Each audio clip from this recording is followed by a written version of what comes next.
right? Rangers fans, you can feel it in the air just now. That strange mix of excitement and frustration that only this club seems to deliver. One minute, everything looks like it's lining up perfectly. The next, it feels like the rug's been pulled right from under us. And honestly, if you don't laugh at it sometimes, you'd probably go mad. Because just when it feels like things are building towards something special, something big, something that could define a season, bang, something comes out of nowhere and shifts the whole mood. That's exactly where we find ourselves right now. There's been a real sense of momentum building around Rangers in recent weeks, a feeling that the team were edging closer to something massive. The title race tightening, the possibility of bringing that number 56 closer to reality, and the financial boost of Champions League football sitting there as a genuine reward. It all felt within reach, like everything was starting to click at just the right time.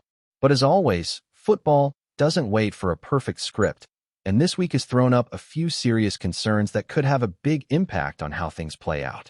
Injuries, once again, have crept into the conversation, and not in a small way either. There's a growing sense that this squad is being tested at exactly the wrong moment. Losing key players at this stage of the season is never ideal, but when you're fighting on multiple fronts and every match carries weight, it becomes even more significant.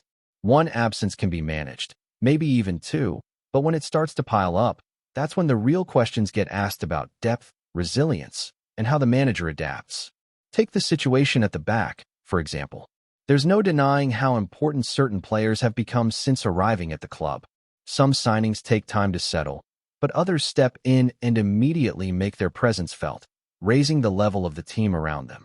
When someone like that is missing, you don't just lose a body on the pitch, you lose composure, understanding, and that extra bit of quality that can make all the difference in tight matches. And while there are capable replacements, it's never quite the same when you're forced into changes rather than making them by choice. Then you move further up the pitch, and the concerns don't exactly ease. There's been a lot of attention on the attacking options, especially with one of the younger forwards who had just started to show glimpses of what he can bring. You could see the confidence starting to grow, especially after getting that first goal, the kind of moment that can kickstart a striker's run. But just as that momentum begins to build, fitness issues step in and halt that progress. It's frustrating, not just for the player, but for the team as a whole, because consistency in those forward areas is absolutely crucial at this stage. What makes it more complicated is the uncertainty around how serious the issue might be. When a player drops out of training completely, even for a short period, it immediately raises concerns. And heading into a match where you'd ideally want your strongest attacking options available, it forces the manager into decisions that might not have been part of the original plan. That's where selection debates start to heat up, and supporters begin to question what the best approach really is. There's already been plenty of discussion about who should lead the line if changes are required. Some fans are calling for opportunities to be given to players who have shown flashes of quality but maybe haven't had a consistent run. Others are less convinced by certain options and feel that sticking with them could cost the team in key moments. It's one of those situations where there's no clear consensus, and whatever decision is made will be heavily scrutinized, especially if the result doesn't go the right way. And that's the thing about this stage of the season. Every decision feels magnified. Every team selection, every substitution, every tactical tweak carries weight. Because Rangers aren't just playing for 3 points anymore. They're playing for momentum, for belief, and for control in a title race that could swing either way at any moment. The pressure isn't just coming from within, it's coming from what's happening elsewhere as well, with other teams pushing, picking up results, and making sure there's absolutely no room for error. You can already sense that the upcoming fixture is going to be about more than just footballing ability. It's going to test mentality, character, and how this group responds when things aren't going perfectly. On paper, it's a game Rangers should be winning, no question about that. But football doesn't work on paper, especially not in Scotland, where away matches can quickly turn into battles if you're not fully switched on from the first whistle. And that's where the real focus lies now.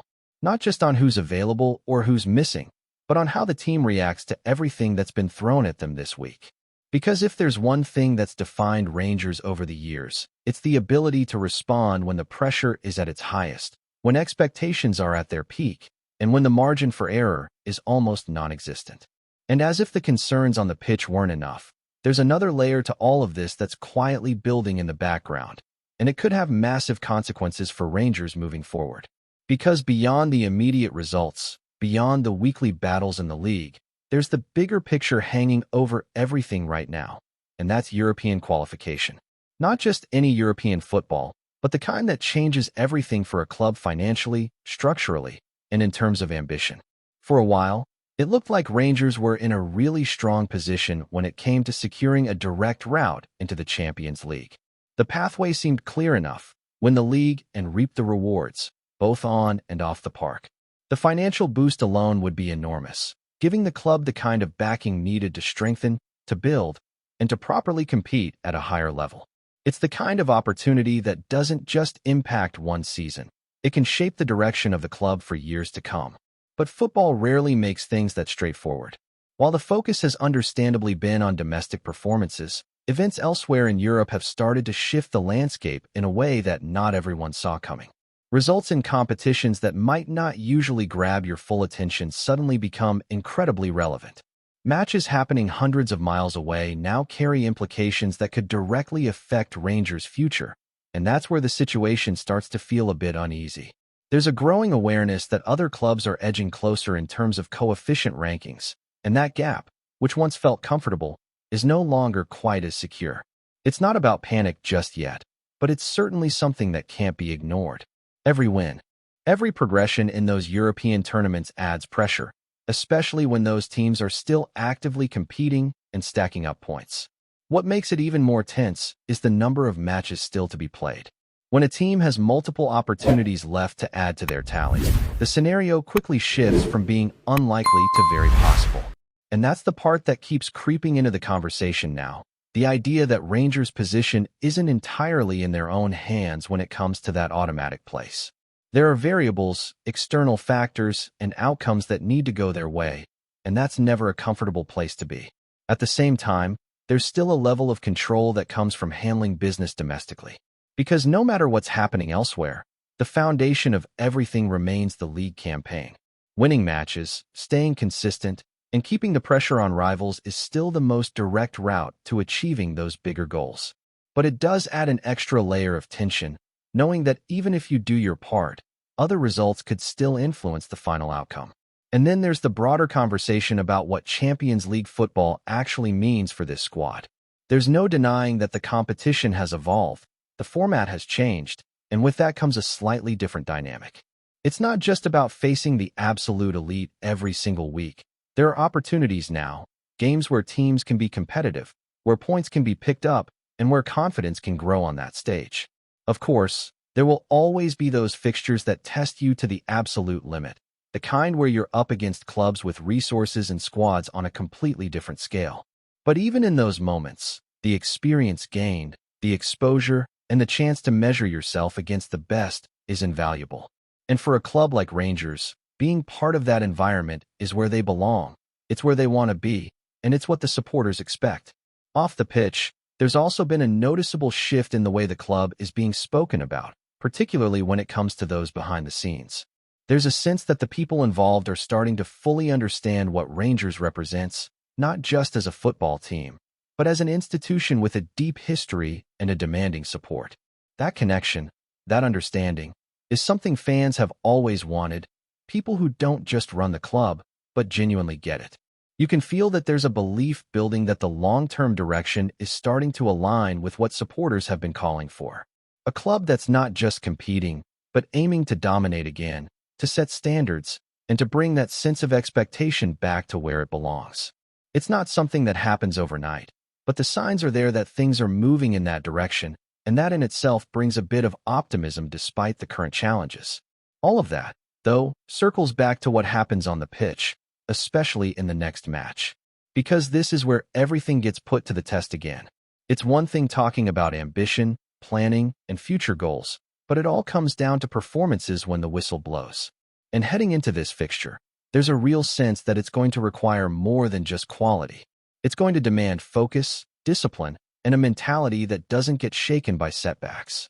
The pressure could look very different by the time Rangers step onto the pitch, depending on how results fall elsewhere. That's another factor that can't be ignored, the possibility of chasing rather than leading, of needing to respond rather than setting the tone. It changes the dynamic, it changes the mindset, and it tests how strong this group really is when faced with that kind of scenario. Because at this point in the season, there's no hiding place. Every team is fighting for something. Every match carries weight, and every mistake can be costly. And for Rangers, with everything that's at stake, with all the expectations and all the potential rewards, the margin for error is becoming smaller with each passing game. And that's where the conversation naturally shifts towards mentality again, because when you strip everything else away, that's what often defines seasons like this. It's not just about tactics or individual quality. It's about how a group reacts when the pressure starts to build from all angles. Rangers have been in these situations before. They know what it takes, but knowing and delivering are two very different things when the intensity rises. There's a certain expectation that comes with wearing that shirt, especially at this stage of the campaign. Supporters aren't just looking for performances, they're looking for authority, for a team that steps onto the pitch and imposes itself regardless of the circumstances. And when you're dealing with injuries, uncertainty in selection, and external factors affecting the bigger picture, that expectation doesn't drop. If anything, it increases. You start to look at the players who thrive in these moments, the ones who don't hide when things get difficult. Those are the figures who can drag a team through a challenging period, whether it's through a moment of quality, a bit of leadership, or simply refusing to let standards slip. Because in matches like the one coming up, it might not be about playing perfect football. It might be about finding a way, grinding out a result, and keeping that momentum alive. There's also the psychological side of it, knowing that every positive result builds pressure on the teams around you, while any slip can shift the balance instantly. That's what makes this run-in so intense. It's not just about what Rangers do. It's about how those results ripple across the league table. One win can change the mood completely. One setback can invite doubt. And managing that emotional swing is just as important as anything happening on the pitch. At the same time, the supporters will play their part, as they always do. Even away from home, that backing doesn't disappear. It travels, it lifts the players, and it can make a difference in tight moments. The connection between the team and the fans becomes even more important now, because everyone understands what's on the line.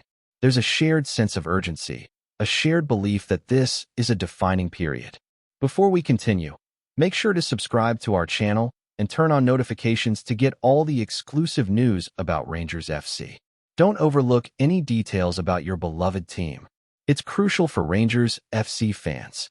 A shockwave rippled through Ibrox this afternoon as Rangers moved swiftly and, some would say, ruthlessly in the transfer market. Word has emerged from within the club that a surprise signing has been quietly finalized, catching supporters and pundits alike off guard. Even more startling, however, is the simultaneous decision to part ways with a seasoned veteran, a figure many believed would see out the campaign in blue. Sources close to the dressing room suggest the new arrival is viewed internally as a statement piece, a player brought in not just for depth, but to shift the dynamic of the squad entirely. There is a growing sense that the management team have identified a need for fresh energy, perhaps hinting at tactical changes that have yet to be publicly revealed. While official confirmation remains pending, whispers around the training ground paint a picture of a deal struck with urgency and intent. Yet it is the departure that has truly stirred emotion. The veteran, long respected for leadership and experience, is said to have been informed in abrupt fashion. Some insiders describe the decision as cold but calculated, suggesting the club are prioritizing evolution over sentiment. Others, however, question the timing, wondering if removing such a presence mid-campaign could unsettle the squad. Among the support, reactions are sharply divided. There is intrigue about what the new signing might bring, coupled with unease about the loss of a familiar figure. Conversations in the stands and across the city have already turned to what this signals about the club's broader ambitions. Is this a bold step towards a new era, or a gamble that could disrupt the balance within the squad? For now, the full story remains just out of reach, shrouded in speculation and half-confirmed details. But one thing is certain. Rangers have made a move that demands attention, and the repercussions, on and off the pitch, are only just beginning to unfold. Greetings, fans. Make sure to hit that like button and subscribe to the channel. as it's greatly appreciated by Rangers FC. And don't forget to share your thoughts on the news in the comments section below. Until the next video, stay tuned.